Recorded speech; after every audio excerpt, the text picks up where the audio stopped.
How we doing? Good. Good. Thank you. Thank you. We'll start the day out with some shout outs. Anybody got anything? My daughter. So this year she's continuing with travel softball and pitching, and she went from a 11-inch ball, I think, to a 12-inch ball, and last night we're practicing, and she's finally starting to like dial in consistency and minimum on strikes. So Isn't your boy doing softball too? What's that? Isn't your boy doing softball too? Baseball. Baseball. Okay, gotcha. Nice. Nice. Anybody else? My daughter's third week as AMT, and yesterday, had a, they call it MCI, multiple casualty incident, where they had closed M43 and, Oh, 10 people ended up needing help, and she was first on scene with the driver she was with, and yeah. that's good. I bet. Yeah. Shout out to everyone who's real marketing on Facebook Marketplace, our groups. We're pretty much dominating every group, telling people to buy Victory 4x4 and it's pretty amazing when a post turns into 9 consecutive people saying, "I'm getting Victory." That's awesome. I guess you, Casey, in the back. Been a while to catch up on pictures of my dog, but I would take a shout out to everybody. It took a long time to go through all these. Yeah.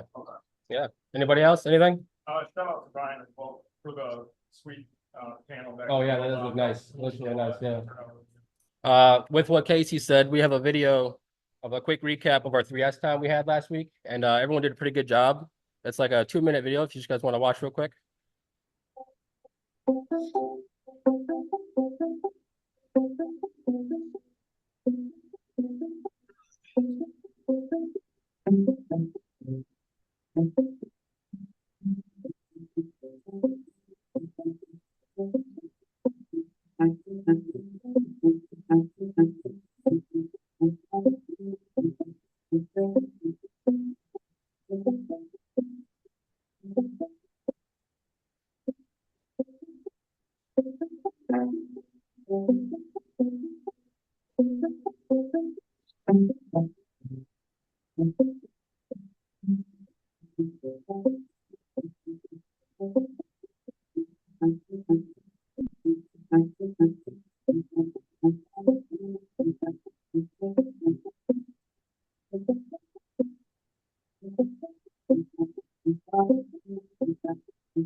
So it seems like everyone used their 30 minutes pretty efficiently last week. So good job to everybody.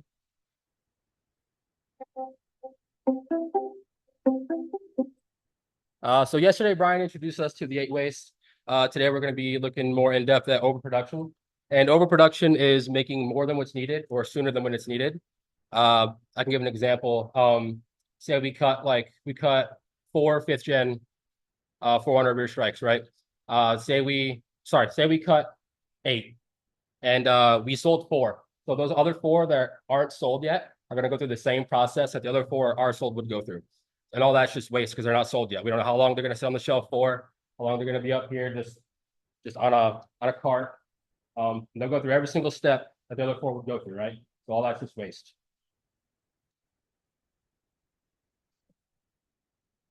Anyone have examples of overproduction that they saw or see in their work area? A pallet of skid built top there. That's probably gonna take 3 to 4 months to sell. The ones that are all boxed up. Yeah. Oh wow. Okay. But they're all stocked. Nick. Yeah. Awning mounts. Sure. Yeah. What about engineering? Anybody in engineering? An example? Anyone want to do one? You guys want me to do it for you? How about the times that we produce prototypes that we think are production ready? Or the times that we release a product and say, just go ahead and build 8 to stock, and we don't have any sold. Frontier, like, yeah, they're everywhere.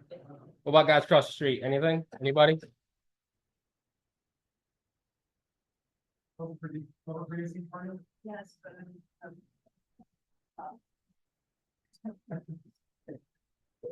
I have a lot of flagging. Yeah. There you go. Yeah. So overproduction opens the door to literally every single one of the wastes.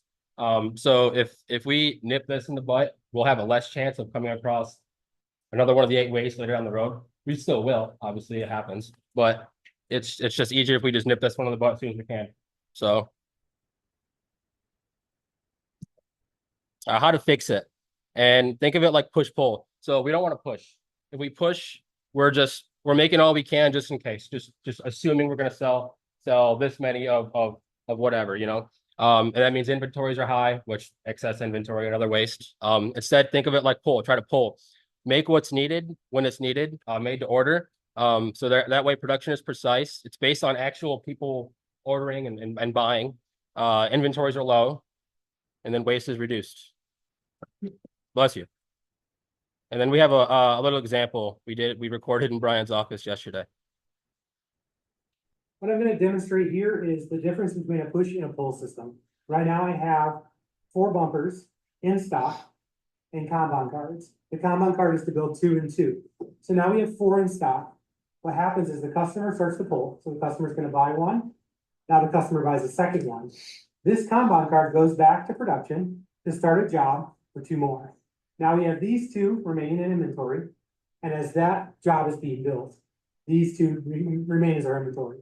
So now customers pull again, buy, and ideally what would happen would be these 2 would come back to refill, and then this Kanban card would go back into production. So this is a cycle over and over again. Now in a world where we lived for several years, we would build stock because we'd say, hey, this is selling well. So let's make it, right? So we put 4 in stock, but no customers bought any. So then we started making more. And we just keep making more. And so eventually what we're doing is we're creating this push inventory. We pushed all this inventory here. Now there's no longer a demand. And we just wasted all of our time building this product that customers aren't buying. Does that make sense, everybody? Okay. I believe that was it. So yeah, think of it like push-pull. So you don't, like back to that previous slide. Say like what he said, say like four bumpers are sold, right? Or 2 of them, sorry, 2 are sold. It's okay to have like 2 in the back pocket. We just don't want to make like 2 more after that, you know, after they're sold anyway. So like 2 are sold, the 2 from inventory come up, and then we can start working on those other 2. If it's something that we sell like a lot of anyway, you know. Morninng was just asked about this. We don't just keep 2 or 4 in stock of everything. Some of our low movers we either discontinue or we put 1 on the shelf with a Kanban card. What can happen is if we just say we're going to build the stock all the time, we end up with a backlog. So we do have to build inventory ahead on key products. So 4runner front blitz bumpers, right? 4runner rear 15 strike bumpers. Those are the things that we're putting on a Kanban system in stock. We're not going to say put a Frontier rear strike in a Kanban system if we sell, 60 years, right? So then that one would be essentially made to order, or we would have 1 with a Kanban card for 1 to be made. And the only time it would be made is if that 1 was full. So this is where we have to kind of look at historic numbers and then kind of balance. So then when you get to, so like right now, we don't have a lot of orders. It's the time of year where we're slow. We would be balancing our load so that you guys wouldn't see these waves up and down. So right now we would be producing stuff to fill those Kanban quantities up. And then we would stop building as soon as we hit the Kanban amount. We wouldn't build anymore. And then as soon as customers start pulling in November, we won't end up if we had 4 bumpers in stock, we may sell all 4 in one day, but if we had 0 in stock and we sold 4, we'd have 4 on backlog, plus, say tomorrow we sell 4 more, now with 8 backlog, and then 4 more with 12 in backlog, so at least gives us a fighting chance to try to curve. There's no way to balance it when customer pull goes from like average to like double. There's just no good way to do that. You know, it's seasonal, you just have to find ways to create more production during those seasonal times. Because if you were to just predict off the seasonal time, you end up with wasted inventory. Any questions or comments?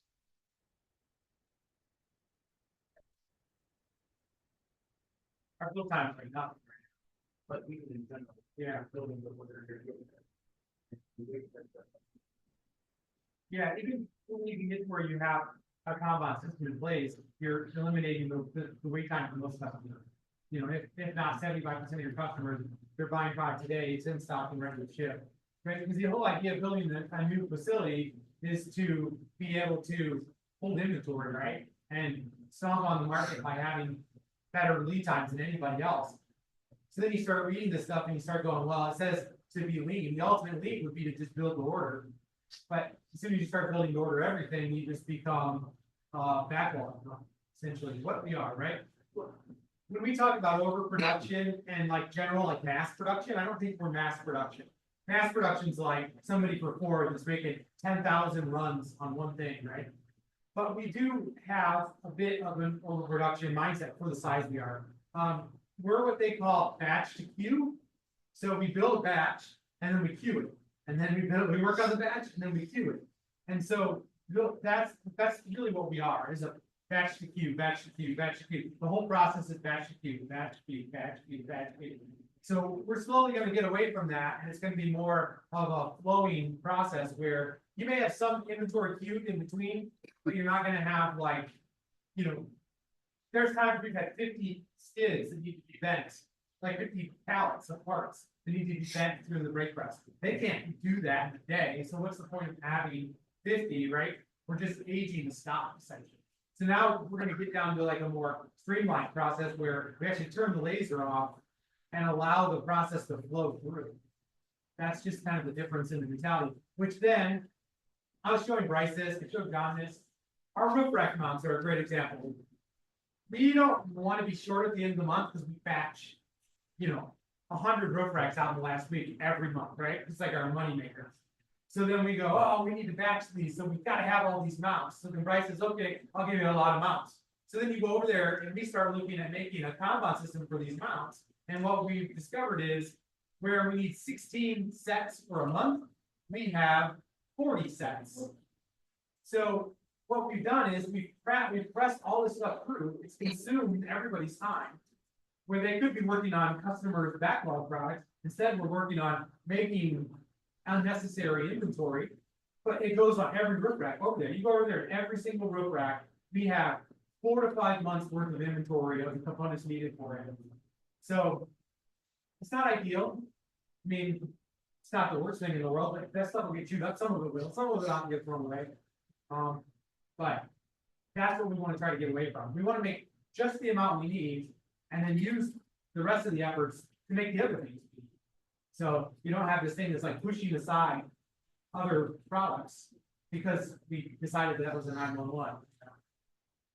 I don't know if anyone's seen any examples of like one piece flow implemented lately, maybe. I've seen a lot of one bumper jobs coming through, and I'm sure that's definitely helped our lead times, I'm sure. So yeah, I think when we're going to be building a powder coat as part of the process, and their batch size shrinks, where they're hanging one bumper at a time and running smaller carts through, I think that's when you're really going to start to feel that one piece flow working.